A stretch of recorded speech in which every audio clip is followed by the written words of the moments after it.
प्रतीकात्मक करने की अपील करने वाले प्रधानमंत्री मोदी चुनाव को भी प्रतीकात्मक करने की अगर अपील कर देते तो इसमें क्या बुराई हो, लेकिन वह चुनाव को प्रतीकात्मक करने को तैयार नहीं है।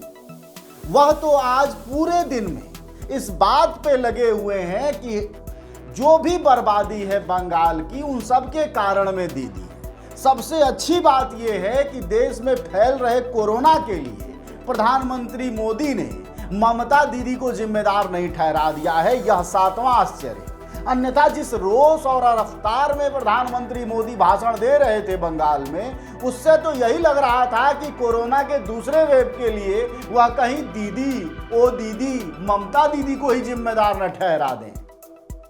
खैर, प्रधानमंत्री की जुमलेबाजियों से देश अपरिचित कहाँ है जो हम परिचित कराएं।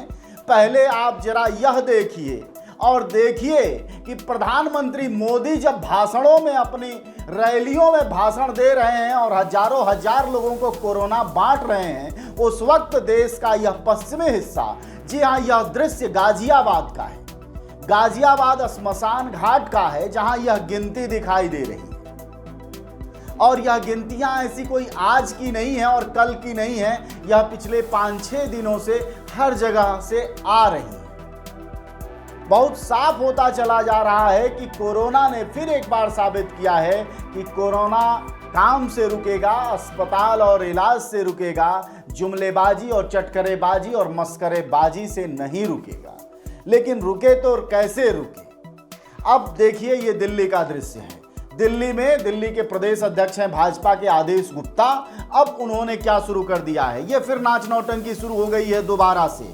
जब काम करना था तब तो ये लोग आराम फरमा रहे थे, दिल्ली में दंगा और फसाद करने का रियाज करवा रहे थे, और फिर इस रियाज के बलबूते वह बंगाल पहुंच गए इनके नेता लोग। लेकिन अब ये देखिए, एमसीडी का दिखावा चल रहा आदेश गुप्ता का। आदेश गुप्ता छिड़काव कर रहे हैं। दिल्ली में लाशें गिर रही हैं, अस्पतालों में जगह नहीं है, ऑक्सीजन का सिलेंडर नहीं है, और यह नेता इन मस्खरेबाजियों में लगे पड़े हैं।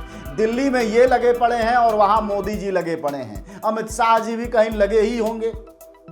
ले दे के हालत ये है कि इस वक्त जो देश की हालत है, वह आखिर जिम्मेदारी किसकी है? इस अगर जिम्मेदारी पर आप सोचें तो दो लोगों पर सबसे पहले निगाह जाएगी। पहली निगाह सरकार सत्ता पर, यानी प्रधानमंत्री मोदी और उनकी सरकार और उनके कैबिनेट पर, और दूसरी जरा इन मीडिया वालों को। एक एक फोटो देखिए।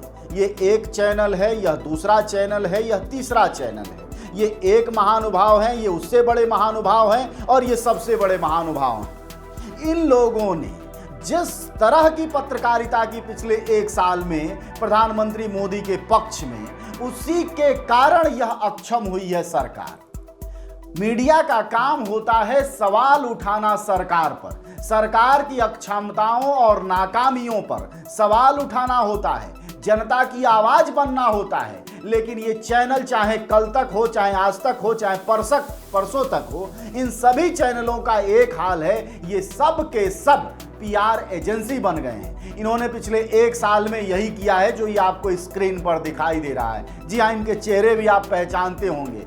दलाली की ऐसी चरम सीमा पत्रकारिता में दुनिया में कहीं और नहीं होती होगी। ये जो पत्रकार हैं, जो टीआरपी आपके और तमाम करोड़ों लोगों के घरों से आती है, उसका भी ये नमक अदा नहीं करते हैं पत्रकार, और दलाली की हर दहलीज को पार करके यह सरकार के सामने बिल्कुल नंगे होकर लेट गए, माई बाप के सामने लेट गए हैं। जनता के प्रति इनकी कोई जवाबदेही नहीं रही, और जनता की जवाबदेही न होने के कारण लाशों की गिनतियां बढ़ती जा रही हैं, अस्पतालों की अराजकताएं बढ़ती जा रही हैं। यह तो गरीबों की बात हो रही है, अमीरों और मध्यवर्ग का भी हाल कमोबेश इसी तरह है। जो लोग पैरवी, पैसा, रुपया लगा के अस्पतालों में पहुंच जा रहे हैं, उनके बचना मुश्किल है। दूसरी तरफ लॉकडाउन का अंदेशा बढ़ता जा रहा है। हमने सुबह ही दिखाया कानपुर से आपको कि किस तरह से सूरत से, मध्य प्रदेश से, महाराष्ट्र से लगातार मजदूर दिल्ली से अपने घरों की तरफ फिर से एक बार भागने लगे हैं। यानी देहातों में एक तो कोरोना फैल रहा है, दूसरा, देहातों में ये भुखमरी भी बढ़ेगी। सरकार की अराजकताएं, मोदी सरकार की जुमलेबाजी ने इस देश को इस जगह ला दिया है कि हर आदमी जिंदा रहेगा या मरेगा आने वाले दिनों में, इसका कोई दावा नहीं किया जा सकता। सरकार के नियंत्रण से सब कुछ बाहर चला गया है। पार्टियां एक दूसरे पर दोष लगाती हैं, आरोप लगाती हैं। जहां जिसकी सरकार है, हर जगह अक्षमता बिल्कुल प्रसर गई है। स्थिति यह है कि दुनिया में जो दो देश सबसे ज्यादा प्रभावित थे, चीन और ब्रिटेन, इस बीच उन्होंने भी अपनी अर्थव्यवस्था समेत रोग पर रोक लगा ली है। लेकिन हमारे यहाँ जो स्थिति पैदा होने जा रही है, उसको बचाना बहुत मुश्किल होने लगा है। सबसे बड़ी बात, बच्चों में बड़ी संख्या में कोरोना फैल रहा है, युवाओं में फैल रहा है। फिर आखिर कैसे रुकेगा? रोकने के उपाय के तौर पर जब पत्रकार ने सवाल पूछा, तो जरा देखिए मध्य प्रदेश के मंत्री साहब, जिनका नाम है प्रेम सिंह पटेल, यह शिवराज के राज के प्रिय मंत्री हैं, वह क्या जवाब देते हैं? देखो, मैं बोलता रहा हूँ कि मौतें हुई हैं, इसको कोई रोक नहीं सकता, क्योंकि कोरोना ऐसी चीज़ है और सभी लोग कह रहे हैं, मैं अकेला नहीं कह रहा हूँ, पूरा देश कह रहा है कि कोरोना से बचने के लिए हम सब लोग सहयोग करें।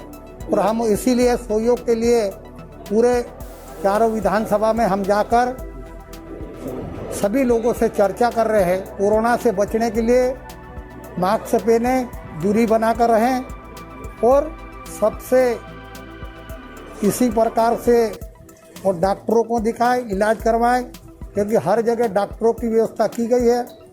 और मरना तो एक क्या है कि जो आप बता रहे हैं कि रोजीना मर रहे हैं, अब मरने का क्या है, उम्र हो जाती है, उसको तो मरना भी पड़ता है। Corona positive. और इस आखिरी जवाब को सुनने के बाद एक बात और आप सुनिए, और यह बहुत ही मर्माहत कर देने वाला वाक्य है, और इसी के साथ यह वीडियो खत्म होगा। लेकिन हमारा सरोकार और आपके साथ लगातार हम बने रहेंगे। ये देखिएगा क्या कहता है ये आदमी। डेड बॉडी गिनते गिनते थक गए, लाश जलाने के लिए लकड़ियां नहीं मिल रही हैं, नंबर नहीं आ रहा है, 24 घंटे लग रहे हैं। जरा सोचिए कि यह सरकारें आखिर हमारे किस काम की? हमें लाइन लगवाती हैं, वोट डलवाती हैं, टैक्स लेती हैं, वसूली करती हैं, एक एक चीज़ों पर टैक्स लेती हैं, और जब इनकी बारी आती है तो हम भगवान भरोसे हो जाते हैं। आखिर ऐसा क्यों है? इस पर जरूर सोचिएगा। फिर अगले वीडियो में मिलेंगे। धन्यवाद। बहुत ही भयावह मंजर, जिंदगी में हम लोगों ने इतनी भयावह स्थिति नहीं देखी थी। आज जो है डेड बॉडी गिनते गिनते हम लोग थक गए हैं, समझिए वो स्थितियाँ हैं। 5 घंटे 6 घंटे से हम लोग घाट पे इंतजार करना पड़ा डेड बॉडी जलाने के लिए। पूरा ऊपर से नीचे सब जगह, कहीं भी जगह नहीं, लकड़ी का अभाव हो गया घाट पे, ये स्थितियाँ हैं। हम लोगों को जो भी लकड़ी मिली है, अभी गीली लकड़ी मिली, बहुत मुश्किल से शोर सिफारिश करने के बाद गीली लकड़ी मिली, तब दाह संस्कार हो गया। 5 से 6 घंटा हम लोग वेट किए, वही बहुत मेहनत करने के बाद लकड़ी मिली, तो घाट। कितना वेटिंग में होंगे लोग? कितना लोग वेटिंग में होंगे लोग? वेटिंग तो अभी देखिए 25 से 30 लोगों की संख्या वेटिंग में भी चल रही है। अच्छा, ये जितने जल रहे हैं लोग, क्या ये सब कोरोना के हैं? तो सील पैक करके आ रहा है, तो उसको क्या कहा जा सकता है? कोरोना ही कहा जा सकता है। जो सील पैक बॉडी आ रही है, कोरोना ही कहा जा सकता है ना, और क्या कर सकते हैं हम लोग? ये स्थितियाँ हैं, बहुत भयावह स्थिति है बना।